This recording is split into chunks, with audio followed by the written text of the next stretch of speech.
সারা দুনিয়া এক বাক্যে মেনে নিয়েছিল ইরান তো এই যুদ্ধে হেরেছে, শুধু কতদিনে হারবে সেটা নিয়ে বরং আলোচনা করা যাক।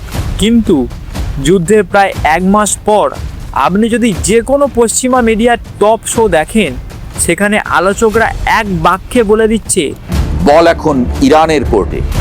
বাস্তবেও দেখা যাচ্ছে সব দিক থেকে সুখবর পাচ্ছে ইরান। একদিকে ইসরায়েলের প্রতিরক্ষা ব্যবস্থা দিন দিন ভেঙে পড়ছে, অন্যদিকে ইসরায়েলি আবার স্বীকার করছে ইরান অবিশ্বাস্য দ্রুত গতিতে তাদের মিসাইল উৎপাদন ব্যবস্থা সচল করে ফেলেছে। সেনা সংকটে পড়েছে ইসরায়েল। হরমুজ প্রণালীর পুরো নিয়ন্ত্রণ ইরানের হাতে। আর যুদ্ধ বন্ধ করতে মরিয়া ডোনাল্ড ট্রাম্প স্বীকার যাচ্ছেন যুদ্ধ আস্তে আস্তে রীতিমতন তাকে ব্যবহার করেছে ইসরায়েল। পৃথিবীর বড় বড় হিসাব নিকাশ মাঝে মাঝে খুব অদ্ভুতভাবে পাল্টে যায় যুদ্ধের ময়দানে। কাগজের হিসাব আর বাস্তবের হিসাব যে সব সময় মেলে না। ইসরায়েল এবং আমেরিকার এই মুহূর্তে বাস্তব সেই পুরনো সত্যটাই নতুন করে শিখেছে। চারিদিকের ঘটনা প্রবাহ দেখলে মনে হতে পারে একটি অদৃশ্য সুতোর টানে বিশাল এক সাম্রাজ্যের অহংকার ধীরে ধীরে খসে পড়ছে। শুরু করা যাক ইসরায়েলের ভেতরকার অবস্থা দিয়ে। ইসরায়েল সামরিক বাহিনী, যাদের বলা হতো মধ্যপ্রাচ্যের অজেয় শক্তি, তারা এখন ভেতর থেকে ধসে পড়ার আতঙ্কে ভুগছে। কথাটা কোনো সাধারণ বিশ্লেষকের নয়, খোদ ইসরায়েল সেনাপ্রধান ইয়াল জামিরের। নিরাপত্তার মন্ত্রিসভার এক রুদ্ধতার বৈঠকে তিনি রীতিমতন 10টি লাল পতাকা বা বিপদ সংকেত তুলে ধরেছেন। গাজা, লেবানন, সিরিয়া এবং পশ্চিম তীর থেকে একই সঙ্গে এতগুলো ফ্রন্টে লড়তে গিয়ে ইসরায়েলের সেনারা এখন চূড়ান্তভাবে ক্লান্ত। সেনাপ্রধান স্পষ্ট জানিয়ে দিচ্ছেন রিজার্ভ বা অতিরিক্ত বাহিনী আর বেশি দিন এই বহুমুখী যুদ্ধের চাপ সহ্য করতে পারবে না। অতি গোড়া ইহুদিদের সেনাবাহিনীতে নিয়োগ দিতে না পারা এবং রিজার্ভ আইন সংশোধনের সরকারের ব্যর্থ এই সংকটকে আরো গভীর করে তুলেছে। পরিস্থিতি এতটাই শোচনীয় যে অবস্থা যেমন তাতে স্বাভাবিক অবস্থায় সক্ষমতায় শীঘ্রই হারবে ইসরায়েল বাহিনী, এমন আশঙ্কা খোদ ইসরায়েলের সেনাপ্রধানের। সেনাদের এই ক্লান্তির পাশাপাশি ইসরায়েলের সবচেয়ে বড় গর্বের জায়গাটিতেও চির ধরেছে, সেটা হলো তাদের আকাশ প্রতিরক্ষা ব্যবস্থা। দক্ষিণ ইসরায়েলের বাসিন্দারা রাস্তায় দাঁড়িয়ে যখন আকাশের ইন্টারিয় ক্ষেপণাস্ত্রের বিচ্ছুরণ দেখেন, তখন তিনি নিজেরাও হয়তো ভাবতে পারেননি যে এই আলোর খেলা তাদের বাঁচাতে পারবে না। আবাসিক এলাকার মানুষদের উপর ক্ষেপণাস্ত্রের সরাসরি আঘাত হেনেছে। 115 জনের বেশি মানুষ আহত হয়েছেন, যাদের মধ্যে 11 জনের অবস্থা অত্যন্ত সংকটজনক। ইসরায়েলের বাসিন্দারা সতর্কবার্তা শোনার সুযোগই পায়নি। বিস্ফোরণের ধাক্কায় বিছানা থেকে ছিটকে পড়ে জ্ঞান হারাচ্ছেন সেখানকার বাসিন্দারা। পরে পড়ে থাকে শুধু ধ্বংসস্তূপ।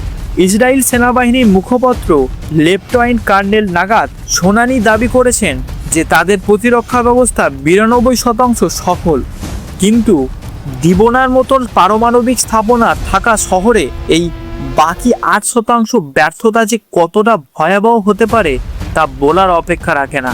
ইরানের পার্লামেন্টের স্পিকার মোহাম্মদ বাঘের গালিবাগ তো ঘোষণা করেই দিয়েছেন ইসরায়েলের আকাশ এখন অরক্ষিত। সেটাই প্রমাণ হচ্ছে এখন। বিশ্ব শব্দের মতে এই অরক্ষিত হওয়ার পেছনে শুধু কারিগরি ত্রুটি দায়ী নয়, দায়ী অর্থনৈতিক এক নিষ্ঠুর হিসাবও।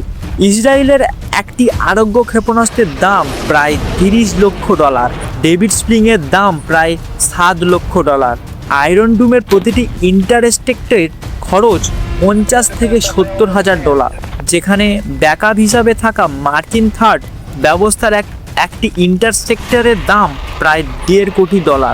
মাত্র 2 দিনে পেন্টাগন $560 কোটি গোলা বারুদ উড়িয়ে ফেলেছেন। অথচ ইরান যে ব্যালিস্টিক ক্ষেপণাস্ত্রগুলো ছুঁড়েছে তার উৎপাদক খরচ এর তুলনায় খুব কম। ইসরায়েলের কর্মকর্তারা স্বীকার করেছেন যুদ্ধের আগে ইরানের মজুতে 2500 ক্ষেপণাস্ত্র ছিল। ইসরায়েলি হামলায় তার 1500 নিচে নামলেও ইরানের অবিশ্বাস্য দ্রুতগতিতে তাদের উৎপাদক ব্যবস্থা সচল করে ফেলেছে।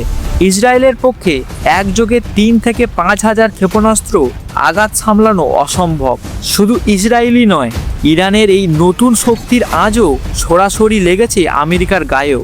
সৌদি আরবের প্রিন্স সুলতান বিমান ঘাঁটিতে ইরানের এক ভয়াবহ হামলায় 12 জন মার্কিন সেনা আহত হয়েছে, যাদের মধ্যে 2 জনের অবস্থা আশঙ্কাজনক। আমেরিকার আকাশ প্রতিরক্ষা ব্যবস্থার এই চরম ব্যর্থতার দিন তাদের অত্যন্ত গুরুত্বপূর্ণ দুটি কেসি 135 রিবোয়েল উড়োজাহাজও ব্যাপকভাবে ক্ষতিগ্রস্ত হয়েছে। ইরাকে এই ধরনের একটি উড়োজাহাজ বিধ্বস্ত হয়ে 6 মার্কিন ক্রু নিহত হয়েছে। তবে পশ্চিমা বিশ্বকে সবচেয়ে বড় ধাক্কাটা ইরান দিয়েছে সেদিন, যেদিন ভারত মহাসাগরের অবস্থিত যুক্তরাষ্ট্র ও যুক্তরাজ্যের যৌথ সামরিক ঘাঁটি দিয়েও গার্সিয়াকে লক্ষ্য করে ইরাক ক্ষেপণাস্ত্র ছুড়েছে। এমনটা দাবি খোদ মার্কিন বঙ্গের। 4000 মাইলের দূরের এই ঘাঁটিতে সেই হামলা চালানোর চেষ্টা প্রমাণ করেছে ইরানের হাতে এমন সব অস্ত্র রয়েছে যার আওতায় ইউরোপের বড় বড় শহরগুলো চলে এসেছে। বিশেষজ্ঞরা বলছেন, যে দেশ মহাকাশে স্যাটেলাইট পাঠানোর যান তৈরি করতে পারে তাদের কাছে কয়েক হাজার মাইল দূরে নিখুঁত হামলা চালানো কোনো অসম্ভব ব্যাপার নয়। নতুন করে আবার আলোচনা এসেছে ইরান আবার পুরো দমে পারমাণবিক কার্যকলাপ শুরু করেছে, কারণ আয়াতুল্লাহ আলী খামেনি বেঁচে থাকতে পারমাণবিক বোমা বানাতে পারেনি ইরান। কিন্তু খামেনির নিহত হওয়ার পর ইরানের এই বাধা এখন আর নেই। যুদ্ধের এই ভয়াবহ প্রভাব গিয়ে পড়েছে আমেরিকার আভ্যন্তরীণ রাজনীতিতেও। ডোনাল্ড ট্রাম্পের নীতি ও অর্থহীন যুদ্ধের প্রতিবাদে যুক্তরাষ্ট্র জুড়ে শুরু হয়েছে নজিরবিহীন বা নো কিংস বা আমাদের কোনো রাজা নেই আন্দোলন। দেশের 50টি অঙ্গরাজ্যের 3200-র বেশি শহরের লাখ লাখ মানুষ রাস্তায় নেমেছে। জীবনযাত্রার ব্যয় বৃদ্ধি এবং একটি অবৈধ যুদ্ধের জাঁতাকলে পিষ্ট মার্কিন নাগরিকরা প্রশাসকের পরিষ্কার বার্তা দিচ্ছে, নভেম্বরের মধ্যবর্তী নির্বাচনের আগে এই গণবিক্ষোভ ট্রাম্পের জন্য এক বিশাল মাথা ব্যথার কারণ হয়ে উঠেছে, যা এবার হাড়ে হাড়ে টের পাচ্ছে বুড়ো হাড়ের ব্যথা কেমন লাগে। অন্যদিকে ইরানে যেসব শান্ত তা নয়, যুদ্ধের কারণে ইতিমধ্যে 1900 মানুষ নিহত এবং 20,000-এর বেশি মানুষ আহত হয়েছেন। সরকারের পক্ষে 850-টির বেশি সংহিত মিছিল হলেও ভিন্ন মতাবিম্মীদের উপর কঠোর দমনপীড়নের খবর আছে।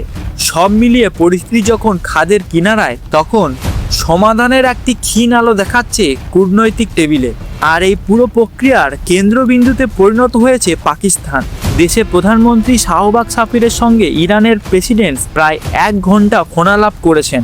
এই ফোনালাপে পরিষ্কার আস্থা তৈরির উপর জোর দেওয়া হয়েছে।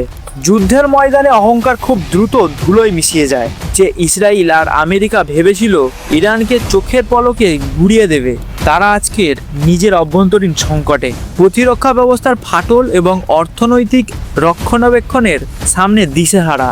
এদিকে ইরান সমস্ত হিসাব উল্টে দিয়ে এক অদ্ভুত নীরব আত্মবিশ্বাসের সঙ্গে দাঁড়িয়ে দাওয়ার ছকে নিজের খুঁটি সাজিয়ে চলছে। বল যে এখন আসলে ইরানের কোর্টে তা বলার অপেক্ষা রাখে না।